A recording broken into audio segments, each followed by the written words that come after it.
Well, hello everyone. Welcome to another NAMA webinar. I am here tonight with Zachary Hunter. Hi, Zachary. Howdy. And I call him Zach. And today we're going to be talking about the mushroom people of the Oaxacan Mountains, and pretty exciting stuff. I'm just going to say real quick for everybody that's coming in that Zachary is an awesome 4A planner, and he's putting together our NAMA 2025 event there in the mountains this August. He's going to talk about it. It's going to be a pretty cool event. He'll tell us all about how he and his team put that together for you and why you should go. It's a pretty awesome foray. Very small, very nice. Now, meanwhile, before he starts, I should also just kind of give a quick introduction for you, Zach. Hopefully, you'll kind of tell us more about yourself once you start. But I think Kristen and I met you at Soma camp maybe 4 or 5 years ago. That was the Sonoma Mycological Association camp. Was that where it was? Pre-pandemic, for sure. Yeah, pre-pandemic. It might have been right before the pandemic. Like, remember we were leaving Soma camp and the pandemic kind of blew up the next week. It might have been that year. And yeah, we just kind of became friends. We've done a little foraging together and hung out, and I've gotten to know you personally. While at the same time, as you've traveled around the globe to Thailand and Mexico, and we've had you come and do webinars for us at NAMA and tell us about all these kind of cool mushrooms and exotic locales. So I think you've now done, this is probably your third webinar with us, or fourth? Third or fourth, maybe, yeah. So it's kind of old hat, but we love having you back. I'm really looking forward to this one. And I think what I'm going to do is just sign off and turn it over and let you take over, and I'll come back at the end around the Q&A time. All right, awesome. Sounds great. Thanks so much, Trent. Hey, everybody. I will sort of be monitoring the chat a little bit. If I miss something, like Trent said, go ahead and throw a question in the Q&A. And at the end of the talk, if the questions haven't been answered yet, then I will get to those. So my name is Zachary Hunter. I forgot to include that on the title screen, but there's some contact information at the end. Oaxaca is near and dear to my heart. I'm actually in Oaxaca right now as we speak, in the Central Valleys, which we'll get to shortly. And I just wanted to talk a little bit about why I'm so excited to be bringing NAMA to Oaxaca this year, but it's going to take a bit of a walkthrough. So some of you might be wondering, what exactly is a Oaxaca? Well, so Oaxaca is a state in Mexico. And for those who don't know, Mexico is the southern neighbor of the United States. And a lot of Americans have the concept that Mexico is beaches. And if you look at the map here that we have, you can see that while there are many beaches and there's a lot of coastline, it's actually mostly mountains. And unlike the US with plains and several mountain ranges off to this, creating like vast areas and flat areas, Mexico is basically mountains and then beach, and that is it. And that is a really cool environment for biodiversity.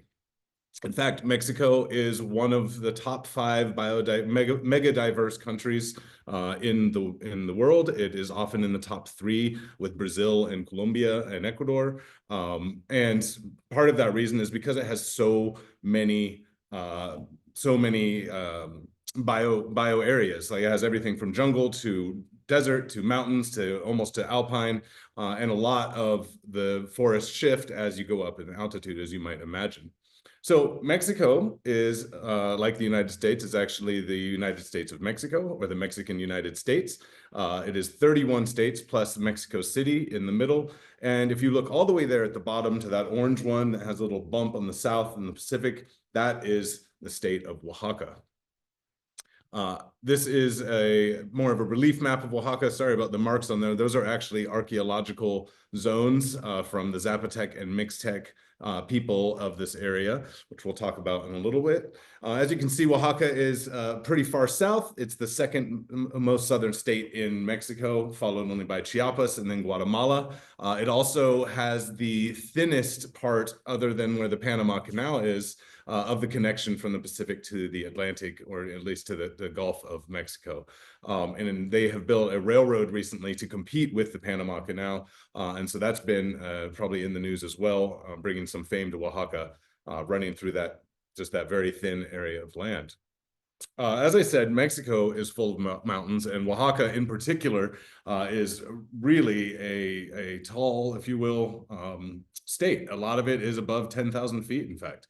While being from Oregon personally and getting about 4,500 feet, you get to tree line. In Oaxaca, up to 11,000 feet, and you're still in fir forest. It's a phenomenal experience to watch the climate shift so much from, Oaxaca City is at around Denver, and is about 5,000 feet, or 1,800 meters, 1,600 meters, and then it rises all the way up to, I think, 11,500 feet is the tallest point in Oaxaca.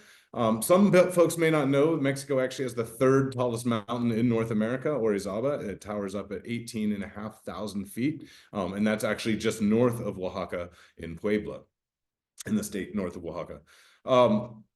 Oaxaca, because it has so diverse, has a huge amount of, as I said, areas for this great biodiversity. And so you'll find all kinds of different forests, including pines and pine oak forests, pure oak forests. There's some pasture land, a lot of tropical forest and tropical dry forest. Ixtlan, where I'll be talking about primarily, actually has every single bioregion that is in Oaxaca is in Ixtlan, because they have this very long stretch that goes all the way down to the Gulf and the pink that you can see there, all the way up into the tallest points of Oaxaca. So, as I said, there is a lot of diversity in Oaxaca. In fact, there's over 8,000 native species in Oaxaca, which is insane. There's 100 plus amphibians, hundreds of reptiles. 80% of all North American birds are found in Mexico, and half of those birds are found in Oaxaca. So 40% of all birds in North America can be found in Oaxaca. It has so many endemic animals and 5 species of wildcats. And what that means when you have the wildcats is that your ecosystem is intact. These are the top of the chain predators, and that means everything below them has to be intact to have them. And there's a reason that Oaxaca has been preserved so well. There are over 600 plus species of ferns, and this is a really amazing area called Apawala that you see in the lower left-hand side there. This was in May, when it was absolutely dry here, still flowing with this gorgeous blue water, and just such an incredible, rich area of life, and the water breathing plants of so stunning. Oliver Sacks, you may know him as a neurobiologist who wrote a lot about brain injuries, actually was a fern nut. And he wrote a book called the Oaxaca Journal, where he talks about his adventures cataloging ferns. There are quite a few species of morning glory, including the Ipomea tricolor, which is the morning glory known more for its psychedelic properties, but also this other one, the Ipomea pauciflora, which they call casahuate. It's actually a tree, and it is one of the first mushrooms of the year comes out of this tree. It's an oyster mushroom specific for this casahuate. It also produces these incredible white flowers, which is important to the lore of Oaxaca itself. This is our friend Nim. She's actually from Thailand, up at the 10,540 foot mark. This is an area outside of Coajimalloyas, which is a fun word that means the place where the mole is congealed in the pot, basically. And it's because it's cold up there. They used to make ice in these areas. I think with climate change, that hasn't happened in a long time. But this is where you find a lot of pines. There are actually more pines than anywhere else in North America, more than 10. There are more than 45 documented oaks, and there's suggestions that there may be hundreds of oaks, because as you saw from the map, it really brings the East Coast, the West Coast, and the Central Mountains of North America down to a point. And Oaxaca, being the thinnest point in North America, has all of those influences together. It has a whole bunch of prickly pears. This is cactus are a really important sustenance for the people of Oaxaca, both now and for the ancient people that were here. There are, as you can see, there's fruits, and they also eat the nopales. And perhaps very importantly, if you look at the nopal on the right, you can see these little mealybugs. Those little mealybugs are called cochineal, and it was the second most valuable export for the Spanish after they took over Mexico, after silver, actually, because it produces a insane red dye, which is the carnelian red, actually comes from Oaxaca, from those cochineal right there on the cactus. Speaking of bugs, there are thousands of insects in Oaxaca, of all kinds, from beetles to wasps to butterflies and moths to flies to insane, all kinds of ants as well. And on that, there are over 70 species of edible insects that have been documented in Oaxaca. There's 5 that you can see on the screen, sorry, 4 that you can see on the screen that are the primary insects that you're going to see. In the middle there, a grasshopper, that's a chapulines. You'll get that offered just about anywhere you go in the markets. Above that is the gusano. That's actually a worm that you find in mezcal, but is actually from the plant. It grows in the agave leaves itself. And then escamoles, which is on the left side, is ant larva. And when they cook it up, it has like a cottage cheese consistency. I would love to learn where they harvest those. And then my favorite on the lower right there is chiquitanas. And chiquitanas are an incredible ant. They're a flying ant. It's Ata mexicana. It's actually the leafcutter ants, which can be a real scourge here. In fact, you'll see a lot of the trees painted. The bottom 2 meters will be painted with white cal and Nepal paint to stop the leafcutter ants from going up and chopping down all the leaves. Now, I like them because they're growing mushrooms, and they also produce this insane flavor, and they only come out of the ground once a year. So talk about like persistence and just knowledge of the environment and when to grab your foodstuffs. They'll come out and they're out for maybe 5, 6, 7 hours, and then they crawl back underground, and that's it. And everybody is out hunting them when they're out. It's really cool. You probably know that Oaxaca is known for mezcal. If you don't know what mezcal is, so tequila is a mezcal. Mezcal is the general term for all agave spirits, basically. And Oaxaca produces something like 93% of the mezcal of the world. It is from fermentation. You know, our Zapotec friends tell us that before they were distilling, they would roast the hearts of the agave, the piñas, which you can see in the upper left side there, being put into the oven, and then eat those for a sugar source. And they're incredibly rich. They would roast them for 5 or 6 days. And at some point, you know, that started fermenting. And there's some debate as to when distillation came to Mexico, but it appears there's evidence that it could be as old as 3,500 years in Colima. Which would make Mexico the oldest distillation in the world, or oldest record of distillation in the world. There are a lot of fermented things happening here in Oaxaca. Tepache is made from pineapple skins, although tepache also generally just means sort of fermented anything. This is harvesting wild yeasts that are on the outside of vegetables or on the outside of plants. And then pulque is a particular agave that they tap and drain the sap and use that, and then let that sap ferment. And it's called aguamiel when it comes out, honey water when it comes out the first day. And by day 3, it is quite fermented. And by day 7, it's almost undrinkable. So there's a really great paper that if you find, if you want to Google it, it's called an unseen biological landscape. It's about fermentation in Mexico, and it goes very much in depth. If fermentation is your thing, it's phenomenal. So Mexicans obviously ancient Mexicans weren't necessarily mysterious about yeasts, so fermentation was pretty obvious.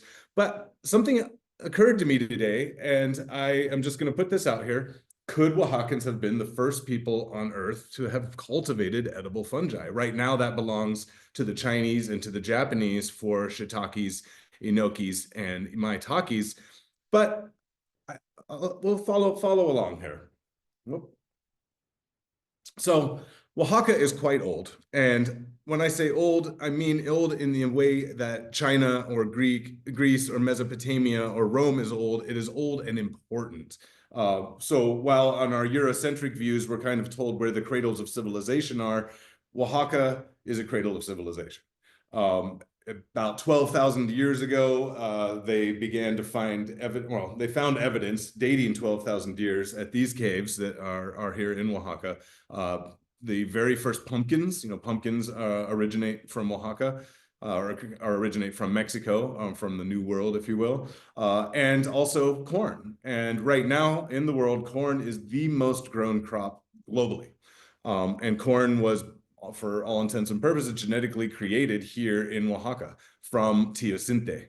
Teosinte is a tiny little grain. You can see next to it, it's the size of a coin. You can see how small the grains are in that compared to that same coin next to an ear of corn, which of course you're familiar with. And this happened really intensely about 10,000 years ago. Now, the reason I asked that question before is because Huitlacoche is actually is now called Mycosarcoma matus. It used to be called Ustalago matus. Was actually a fungi that grows on teosinte. And it appears that it had a massive genetic bottleneck around the time that corn began to be cultivated. And Huitlacoche has pretty much always been prized in Mexico. So my question is, were Oaxacans the first ones to cultivate edible fungi in the form of Huitlacoche? And I think that they probably were. And that gets left out of any story I've ever heard about humans and fungi. And it actually just occurred to me today, and I don't have proof of that, but I highly suspect that it is. And now you can see that Huitlacoche package there is actually from Walmart. And it's everywhere. It's definitely cultivated today, and you'll find it on all kinds of menus. Personally, I think it's okay. It's not my favorite. It's not my favorite mushroom out there, but it's pretty good as an ingredient to like blend into moles and things like that, in my opinion. Regardless of whether they were cultivating Huitlacoche thousands and thousands and thousands of years ago, mushrooms and corn have been a staple. Mushrooms, corn, and herbs have been a staple for the folks that became the Zapotecs and Mixtecs long time. This is some of the traditional methods of cooking here, using nixtamalized corn or masa, which becomes tortillas, as you know, and oasanta, which is a herb that grows near water, and some craterellus mushrooms that we found actually in Ixtlan. So Oaxaca now is divided into like 8 regions. Right now, I'm speaking to you from the Valles Centrales, which is where Oaxaca City is. Ixtlan, you can actually see there at the top of the Sierra Nortes, in the middle there. And that's primarily where we'll all be talking about. We also have been out in the Mixtec. The Mixtec and the Zapotec are two of the two most prominent groups here in Oaxaca. And a lot of these regional groups, regional areas are broken up because of the indigenous groups that are living there. Oaxaca actually has 16 language groups, linguistic groups that are still here and still speaking their languages. Some of these areas are monolingual. They do not speak Spanish and their indigenous language. They just speak that. So for a lot of people in Oaxaca, Spanish is a second language. And the diversity is really important for Oaxaca for a number of reasons. I want to talk about the two main civilizations, or the two sort of largest civilizations that had the biggest impact, and also are the easiest to see here in Oaxaca. So the Zapotecs, who were from around 1500 BC or so, the Zapotecs built a massive empire, which sort of circled around Monte Alban, which you can see in the lower right-hand side there. So Monte Alban is about 18% uncovered. The size of it is, and it's absolutely massive. We will be going there during the Nama MX Oaxaca trip. And it's just a stunning flattened mountaintop that, and as I said, it's only 18% excavated at this point, and it's just absolutely stunningly large. But you can see that that's not the only one. They are dotted, these massive ruins are actually dotted throughout all of the valleys of Oaxaca. The 1500 BC is the one in the top left. That is San Mogote, and it's considered one of the very first stone village / proto cities in the Mesoamerica. Next is Monte Alban, which is about 500 BC. They began flattening the mountaintop, and that lasted until the 800s AD. So 1300 or so years of continuous occupation. Now, of course, when we talk about the Zapotecs, it's important because these are our mushroom sources. These are the people that know the mushrooms of the mountains. They've known the mushrooms of the mountains for thousands and thousands and thousands of years. This is a paper that was chaired by Dr. Roberto Garibay. We are hoping Garibay was with us. Dr. Garibay was with us during NAMA MX23, and it was absolutely fantastic. And I know Iriri is working to have him come back because Ixtlan has been one of his main areas of study. And a lot of the papers, you know, I met him finally at a big mushroom conference here, but when I was looking for information on mushrooms of Oaxaca, it's just his name kept coming up on just every single paper. And so by looking at the names of the mushrooms and their understanding of the mushrooms, we can learn a lot about modern knowledge and their ancient knowledge as well. So the other large civilization here is the Mixtec civilization. You may be saying, now, wait a minute, I am seeing Mitla and I'm seeing Monte Alban also here. Well, and that's true. After the Zapotec Empire sort of, I won't say collapsed, but it sort of went away. The Mixtecs, who are on the I guess it would be the western side of Oaxaca and to the north, who occupied a very large area, including the modern state of Guerrero and the modern state of Puebla, moved over into what is now the Valles Centrales and continued doing work on Monte Alban, including building tombs, and did a lot of the significant work in the Mitla area, which is actually where those caves are. Not to mention tons of other things all spread out. And you can see that the map is a little more even zoomed out. The Central Valleys that I showed for the Zapotec Empire is that cluster in the middle, and the Mixtecas go much, much further out and much more further afield. And the Mixtecs have a very well documented use of mushrooms, and not just edible mushrooms, but a whole bunch. And I thought this was a really fascinating quote. It says, so our study shows that a complex and accurate knowledge related to the use, nomenclature, classification, ecology, and gastronomy of wild mushrooms has been developed by the Mixtecs. Now, this is what's amazing. There's a relationship between natural vegetation cover, lower soil erosion, and higher economic marginalization, richness, knowledge, and use of mushrooms in the studied kingdoms. And what this says is because Oaxaca is considered one of the poorest states in Mexico. It is one of the poorest states by GDP.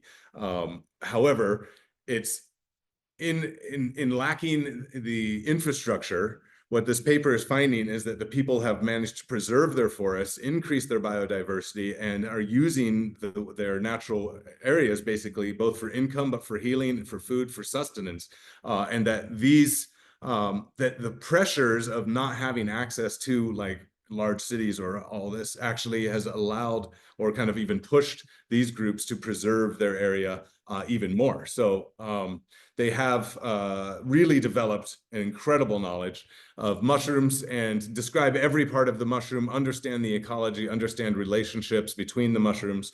And Itahi, who's in this picture here, is going to be with us. She's a global leader and a Mixtec, indigenous Mixtec Ongera, who is a mushroom picker, and she also has been traveling around to represent the mushroom pickers here in Chile, Ecuador, in the UK, and has been involved since she was like 15 years old, putting on the Atatloca Festival and running the mushroom route is Ruta Hongos Mixtecas, which you can find on Instagram, and she does mycotourism in her area with the Mixtec people.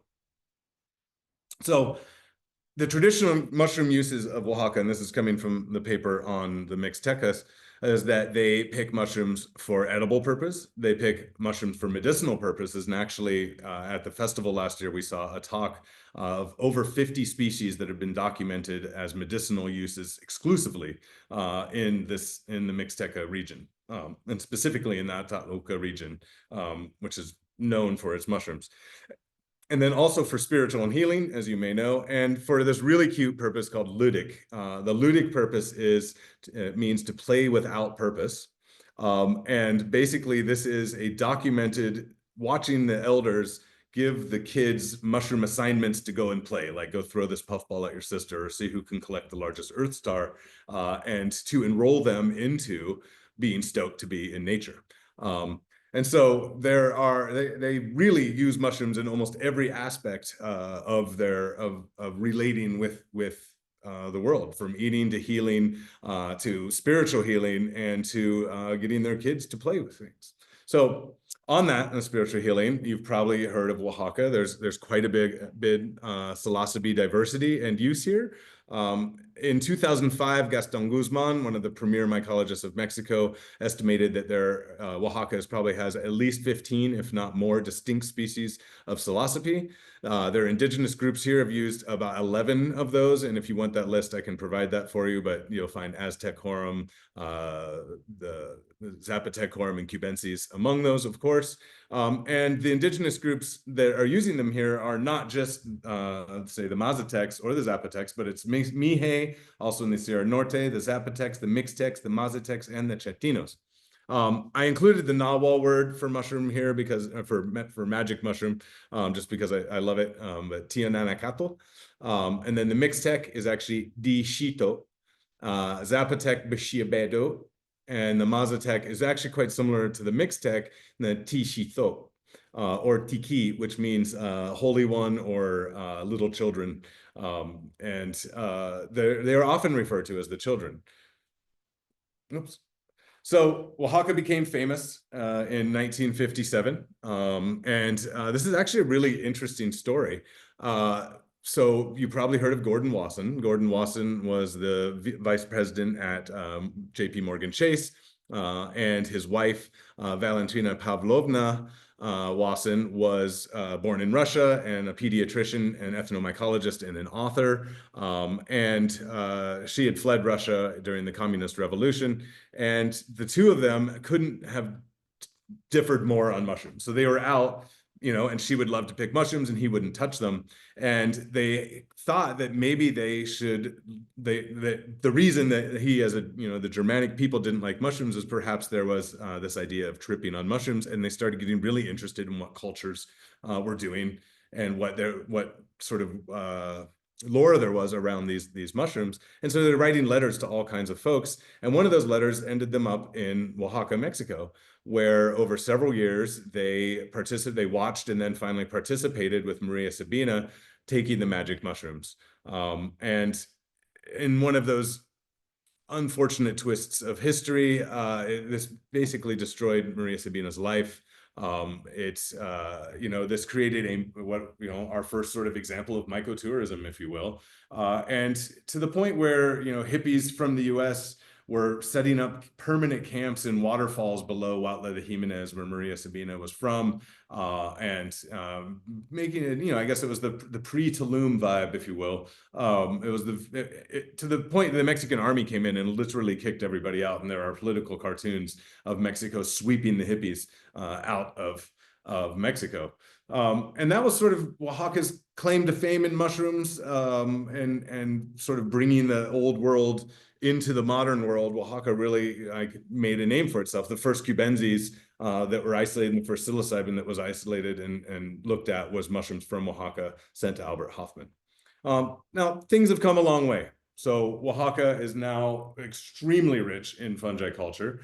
And so I want to show you some of that and talk about our story a little bit of where that comes from and paint a little picture of what is happening down here, because it's pretty amazing. So first thing to be said is that Maria Sabina is now considered a mystic or a saint, and perhaps that her wisdom was the right choice at the time, or if not, it certainly has shifted the world completely. And you'll see murals to her all over her. In fact, today we were walking to get dinner, and I noticed that the bus station to go to Huautla de Jimenez is like a block or half a block from our house, and it has her picture squarely on there. Come to Huautla, hint, hint. You know what you're doing. And she's not the only mural to be in Upland with mushrooms. This is what I find one of the most incredible depictions, because it has the generational aspect. It references the corn. It references the backstrap loom, which is some of that early magic that the people were able to turn fibers from agave and using natural dyes into clothing that they wore. This is sort of what, between the corn and the loom, that's basically the lore of the people. And this shows a little girl with a leaf that is traditionally used to pick mushrooms in her hand, going for the Caesar Amanita, which is very prominent. And in Mixteca, where this mural is, there are, I think, 57 dialects and or languages of the Mixtec all through the mountains. And the mountains are quite steep and sharp. The Amanita the Amanita Basii, or the Amanita Jacksonia, the Caesar Amanita, has the same name in all 57 communities, which is neat. And it is so widely traded and so widely available that it's so common that it's the same name across the entire region.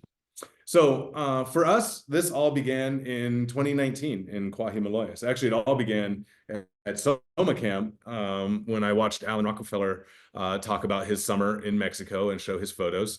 And I asked him, hey, if I put together a mushroom tour and paid you to be our guide, or paid for your way, would you come and do it? And he did, and we did, and it was really amazing. And that was our first introduction to mushroom culture in Oaxaca. And in fact, the partners that we met and one who's going to play a really significant role in the NAMA MX Oaxaca, we met at this festival.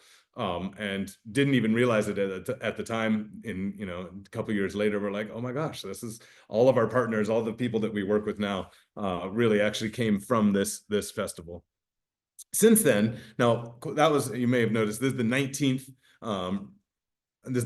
annual festival. This was in 2019. It is the first mushroom festival to happen in Oaxaca, and one of the first in all of Mexico. Since then, it has exploded. August here, so the word for mushroom in Mexican Spanish is hongo. And I think that's similar to fungi, hongo. And August is agosto, but here in Oaxaca, everyone says hongosto. It's the month of mushrooms. Every single weekend, there's at least one festival, if not two, spread out across the state. We've been to several of them. They're always amazing. And we've seen some incredible talks. And some of them are more for, visitors. And some of them are just for the people of Oaxaca, which is really, really amazing to see. So one of those in particular, and you'll see the same mural up there. This is actually around the corner from the Letras, the San Esteban Atapluaca. This is the festival that Itahi puts on with her Mixtec community, and it'll be its 10th year in 2025. Absolutely phenomenal. I think we were 2 out of 5 gringos at the entire festival, out of something like 200 or 300 people, and it was one of the most complete festivals I've seen from beginning to end, helping everybody understand where they could get involved in some kind of applied mycology, either replanting your forest or going to get a degree in mycofibers. It was absolutely amazing. Food always plays a huge role in the festivals here. This was a festival also in Mixteca, although at a different location, and had one of the greatest brunches I've ever been to. It was a 4-hour, 13-station rolling brunch with all of the chefs from Oaxaca making some really incredible dishes. And it was like all you can eat, just roll around, chat, look at their mushrooms. And it started with a free-for-all grab on this mushroom table piled with edible mushrooms. It was phenomenal to watch. So food plays a really big role, and chefs play a really big role. And I just have to show this dish. It was actually their feature dish in August a couple of years ago, and I had to grab it. It's a 7-mushroom mole made at restaurant Orahin, one of just, for me, one of my favorite restaurants. And so I want to talk a little bit about some Oaxacan chefs, with one caveat. Matias Veracruz de Trina is not actually a Oaxacan chef, and I'll tell you why he's on here in a second. But up at the top left, Ariadna Pinacho, she'll be joining us for the NAMA event as well. She's a really good friend of ours and has put on the San Jose del Pacifico Festival.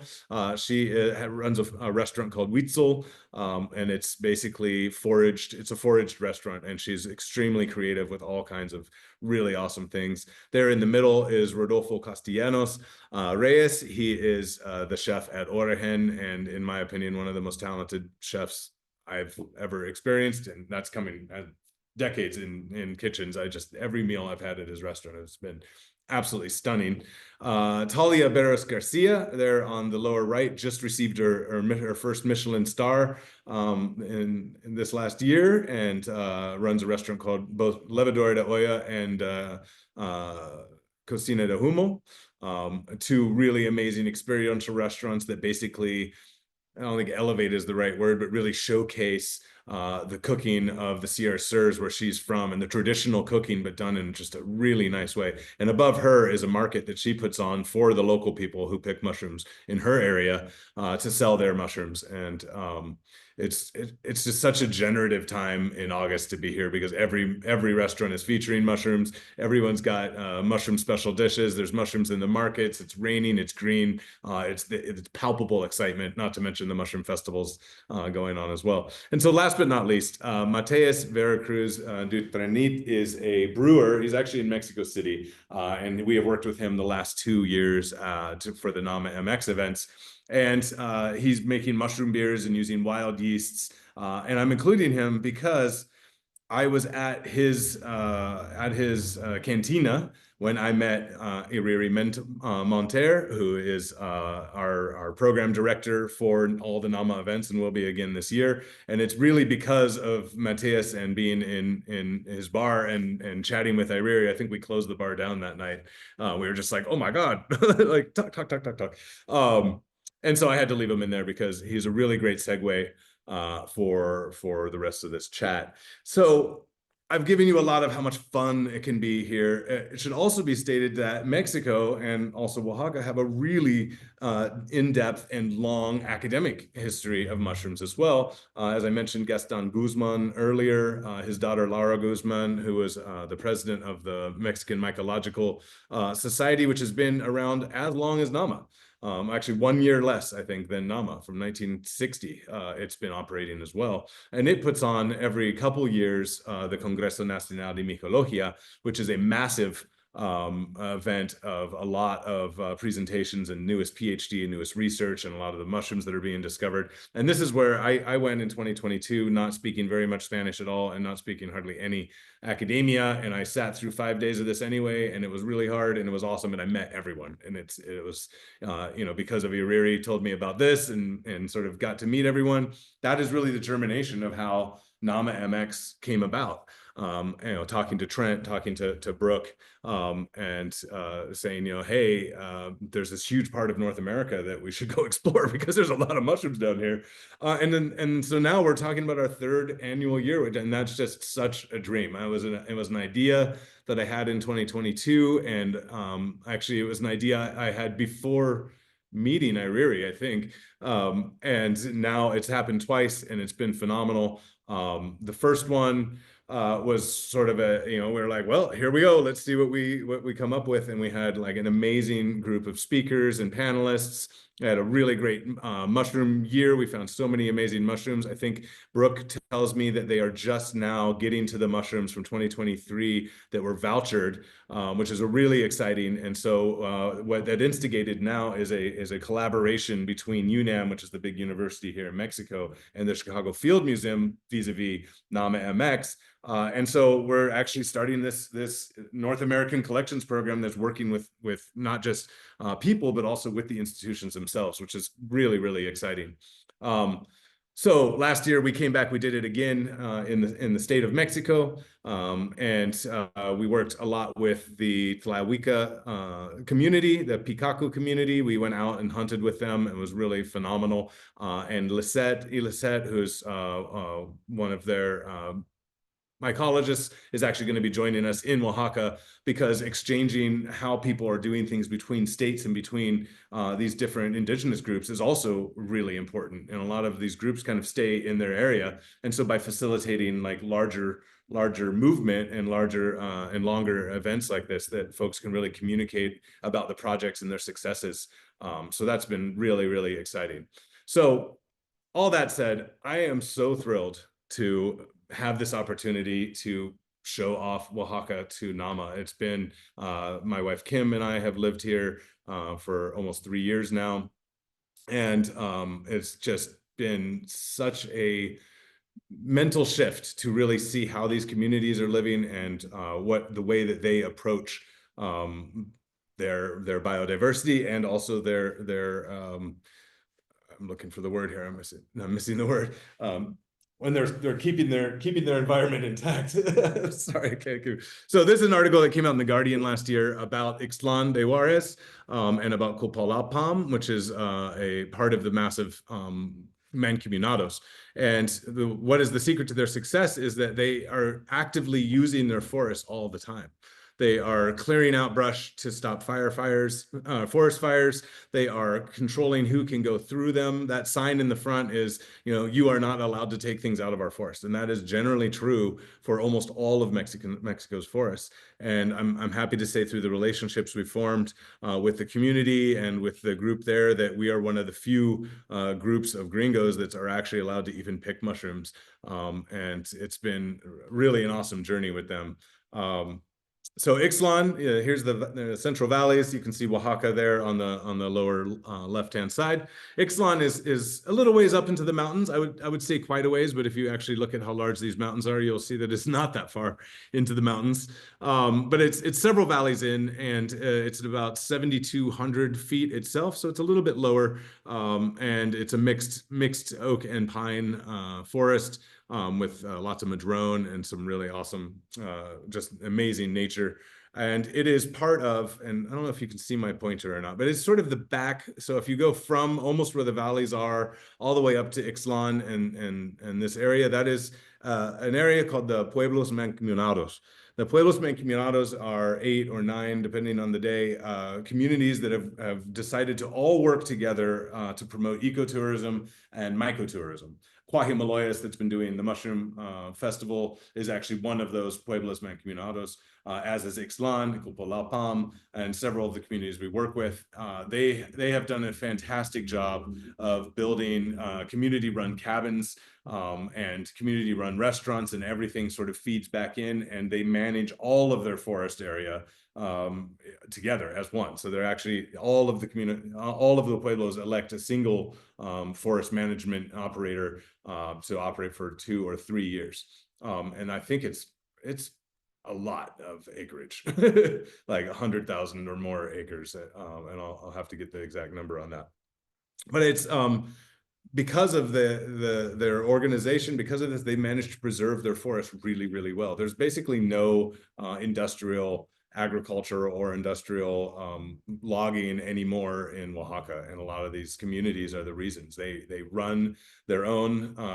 Oaxaca is divided into 570 municipalities, which are basically counties. Of those, 418 are governed by what's called a system of usos y costumbres, customs and traditions, and they don't take money from the government. They run their own communities. They run the fire, they run the police, they run every single part of their community is run on a voluntold service. So basically you have to work for the community. And if you do it throughout your life, you'll actually learn how to do bookkeeping, how to do note-taking, how to run fire, sewer, electrical, like literally everything. They do everything. Our friend Celestino calls it the University of Life. And as a result of this, these are really independent and really fiercely independent communities, and they protect their forests really, really, really well. And they also are really interested in documenting everything that they have in their forests as well. So Ixtlan itself is the largest of the mancomunados. It is, I think, about 2,200 people live in what it's a city. It has the hospital for the mancomunados area in the mountains, and it has a really incredible eco-tourism center called Ecotour Ixtlan, and it is full of mushrooms, to say the least. We've been working there since 2021, doing some of our tours there and getting to know the community as well. And this is a sampling of, I think, 25 of the 28 edible mushrooms we found in one day hunting. It is just such a cool area, and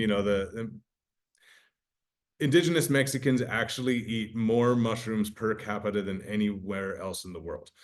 China has the record for most edible mushrooms at around 600 or so documented edible mushrooms, but Mexico has about 400 documented edible mushrooms, and a 30th of the people, and even in small land area as well. So by density and by population, Mexico actually consumes more wild edible mushrooms per capita than anywhere in the world. There are some amazing things to find here. This is Christian. Last year, Christian Schwartz came with us and said that at least one of these was a pseudocraterellus. Maybe all of them are pseudocraterellus, but also had no idea what they were. A craterellus expert that I talked to from Guyana also said he'd never seen anything like that. And so, yeah, there's a lot to see, and as mushroom people, when you're looking at the ground, you realize very quickly there's a lot of stuff that you probably haven't seen before in Mexico. So as I said, Ecotour Ixtlan is sort of where you would stay, where we stay, the community cabins of Ixtlan. You can see in the upper left what the inside of the cabins look like there. They're very comfortable. They all have wood fireplaces, and they'll bring you wood to start those fires. And then right outside of the cabin is the forest. And I mean, we have found chanterelles within view of the cabin door. So one of the reasons I'm excited to come to this place is because you're literally right in the middle of it. You're in it. And so one of the projects that we're working and hoping to do with a larger group of people like this is to kind of sweep various areas on their property and do a proper genetic accounting of what they have. And with this larger number of people, we can really do that. So I'm really excited to bring this group here. Some of the mushrooms you see here in the middle, that looks like Craterellus cornucopioides, but is actually Craterellus phalanx. Like the cornucopioides has the blue hue when you shine a light on it or catch it in light. These ones are pink. That's another of the pseudocraterellus above that that we found this year. You can see a slime mold on a leaf in the back there. Our group, including Phil Carpenter from Santa Cruz, was there last year with us. And this is a fairly rare. I think there's only 3 iNaturalist finds of it that our friend Stacy Hanks found. It is appropriately Amanita guzmanii, so named after Gaston Guzman, and is a powdery, really interesting Amanita. It was Christian's favorite mushroom that we found during that tour. I wanted to play this for you. This is quite fun. So part of the tour, Ixtlan has this safari van, and we'll be taking this up into the mountains. And we were hunting mushrooms from the window here, and having it was such a blast because it's open air, and you'll see people pointing out, they're like, look, there's a mushroom.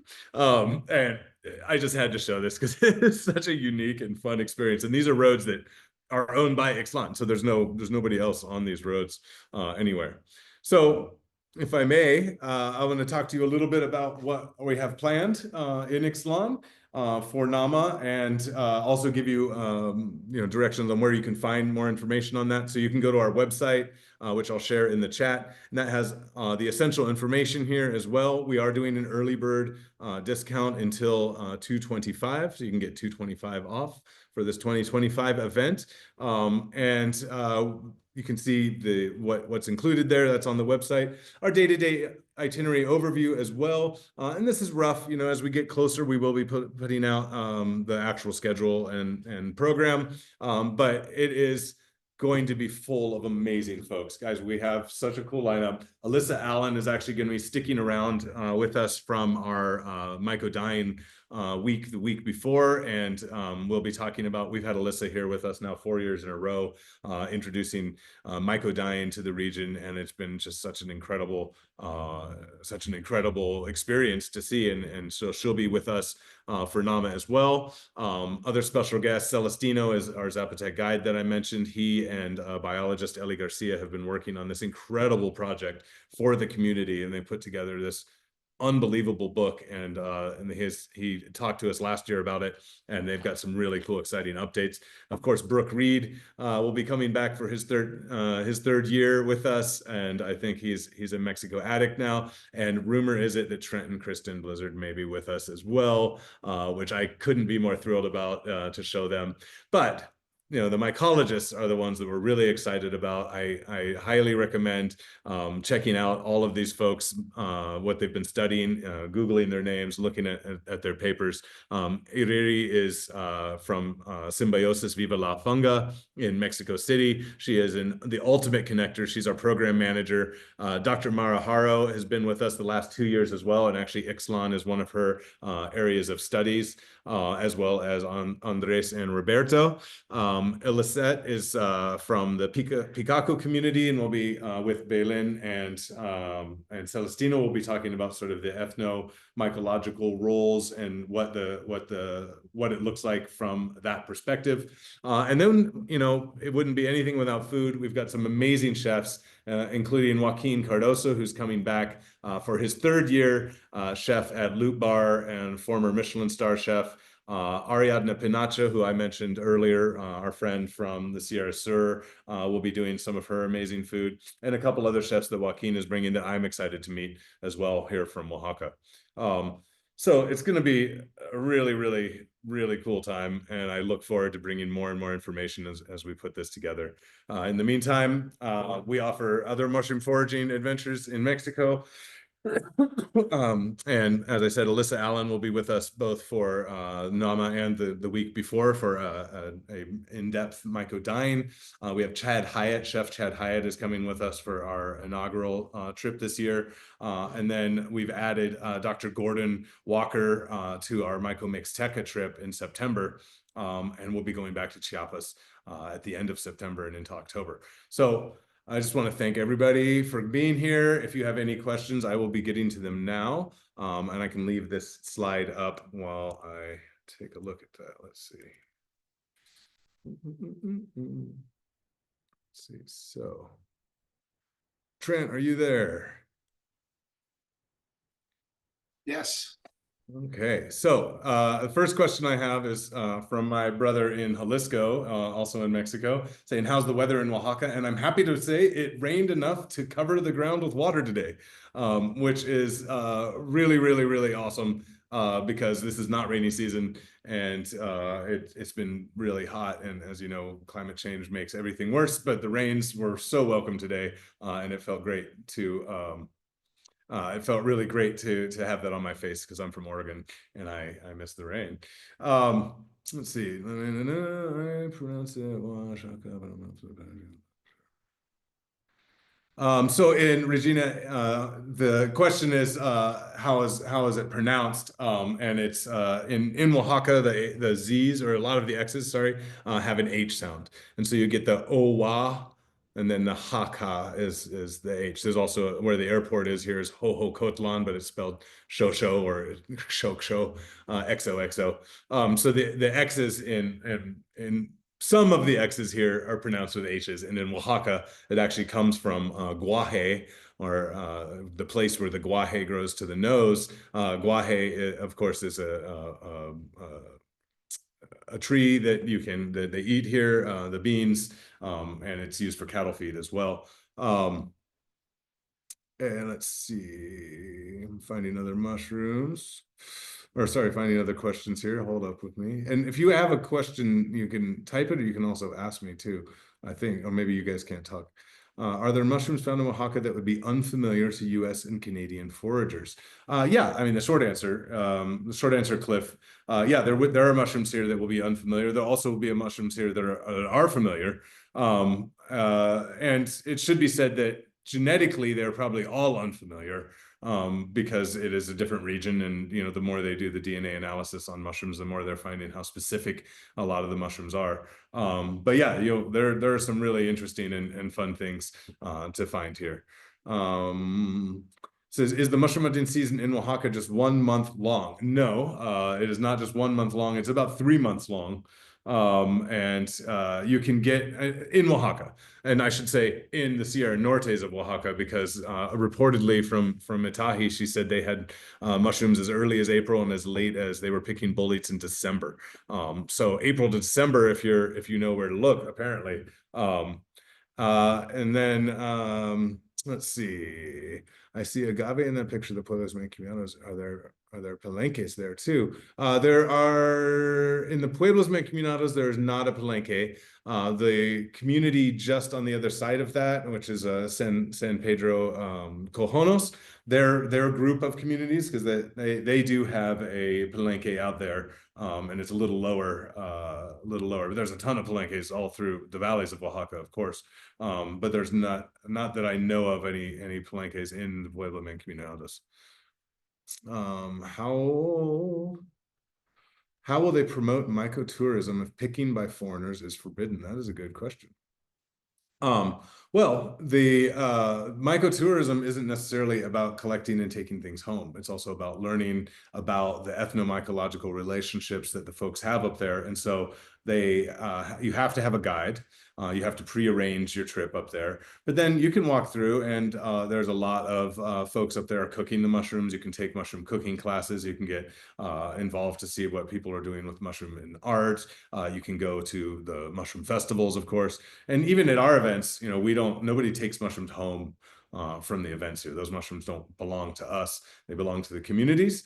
And so we use them, we eat them, we die with them. We teach the communities the names if they don't know them, or share about medicines. But for the most part, the mycotourism is more like a get involved and understand how a different way of being and a different way of experiencing the forest itself. Barati, I hope I pronounced that right, says, can you talk a bit about the forays in vouchering on the NAMA MX trip? Is there interest in tiny non-edibles? Yes. The vouchering becomes an obsession during NAMA MX because there are so many really interesting mushrooms, especially really interesting tiny mushrooms. And so, yeah, there is actually a ton of interest and I'd say of all of our trips, NAMA is the most sciencey of them by far. In terms of setting up a table and having everything named and vouchered, and we're really trying to get some barcoding, DNA barcoding happening this year as well. So that would be yeah. If you like tiny non-edibles, you will have a place here. My friend Rick asked me if I'm getting my Spanish back. Sí, hablo mucho, pero es difícil, especialmente después de hablar inglés con nadie, porque es solo. So the next question is: are there ticks, poisonous snakes, spiders, and or mosquitoes? Oh my! Yes, and yes. Ticks, actually, we've not ever encountered a tick on any of our trips. There are, I've heard there are ticks, but yeah, we've never actually taken a tick off of any person. Our animals have gotten them.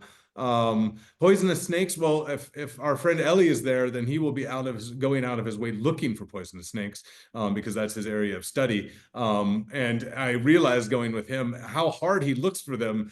To me is like, that's how, like, I'm not gonna find one. Like, he's like flipping over every rock.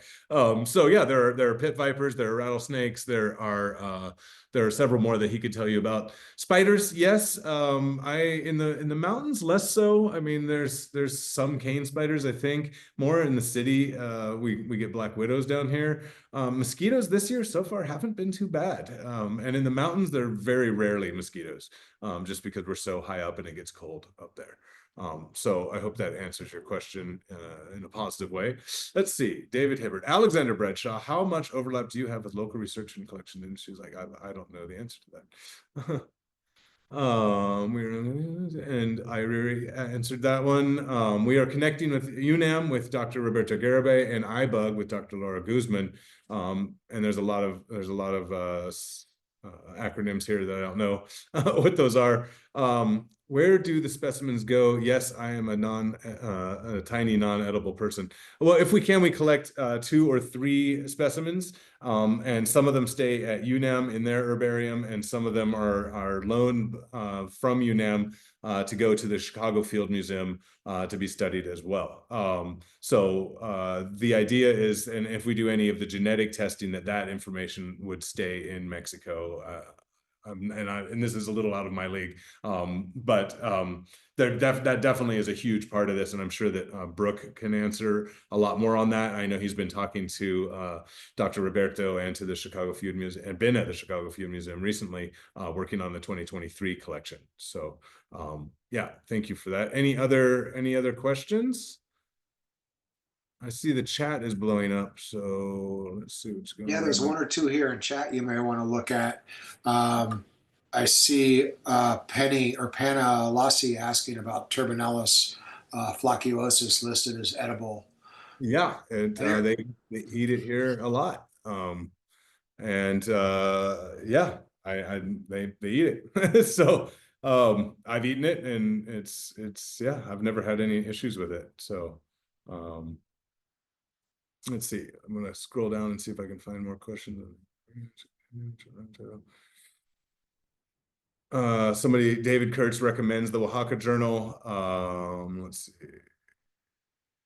So yeah, again, Oaxaca is how you pronounce it. Sorry, I'm Looks like we got a question on ants from Blue Ridge Mycological. That's Pat and Levi, excuse me. And what is the question? Can't see it. The question is, can you say the name of the dish of the flying ant queens? Oh, sure. So the dish, well, the ingredient is called chicatana. And that would be how you see that. And it's the Ata Mexicana flying ants. And I actually have a video of that on our YouTube that I made. It's like a 4-minute little clip that was for a NAMA culinary committee presentation. So if you go over to YouTube /@thefungivore, you can see like a 4-minute informational about what mushrooms they harvest and what it looks like when they get harvested here. Maybe we'll try to get, now's a good chance to kind of talk about your socials. I'll pop some in the chat so everybody can see them. And I think there might be a follow-up question on the ant. I'm not catching up on Yeah, I missed it. I thought there was. Oh, thanks, Greg. Marley, I appreciate that. Greg says, I appreciate the range of presentation, your passion. You made the Oaxacan mountains and people come alive. Not nearly as much as they do themselves. So come down here and check it out. So let's see. Elevation can also make some toxic molecules volatile. Iriri made a comment about toxic molecules being volatile at higher elevation, and that was actually a revelation that came from Dr. Garibay at NAMA MX23 when he was talking about eating elvin saddles raw. That one community actually is eating elvin saddles raw, and he was like, "This is how hyperspecific it is. They're doing that because they live at like 11,000 feet, and the chemical that's toxic in those mushrooms before you cook them, which goes away when you cook it, is actually volatile at those altitudes." Just absolutely, it was a jaw-dropping moment, I think, for just the hyper-specificity of what edibility is. And Panna asked about Turbinellus. Is it genetically different in Oaxaca than the ones in California? I mean, it's probably genetically different to some degree. I think maybe Iriri can answer that one. I don't actually know the answer to that. But they definitely grow a lot here, and I'm sure they eat them because they grow in such abundance. Well, let's see. It's great. Oh, thanks, Trent, for sharing that. Yeah, and if anyone has any questions, feel free to send me an email. I'm more than happy to answer and to chat mushrooms at all times. I love talking about Oaxaca and mushrooms and food in Mexico. So anything else? Is this you on YouTube, the Fungivore Mushrooms Cooking Adventure? Yeah. All right, I'll pop that in there too. Give you a quick subscribe. Anyone else, if you get into his YouTube channel, hit subscribe. Yeah, Iriri just shared hers as well. Oh, good. Thank you, Iriri. Let me see if I can.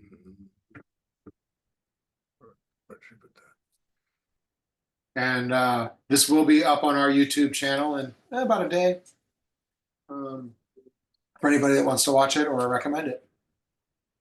Yeah, thank you guys for tuning in and sticking around. I hope hope that it wetted your whistle a little bit for Oaxaca and just like the different way of being with mushrooms. You know, I mean, it's been thousands and thousands of years of relationship and developing their forests here, and it's really something to experience that. Well, we look forward to it. So thank you, Zachary. Thank you, everyone, for attending tonight.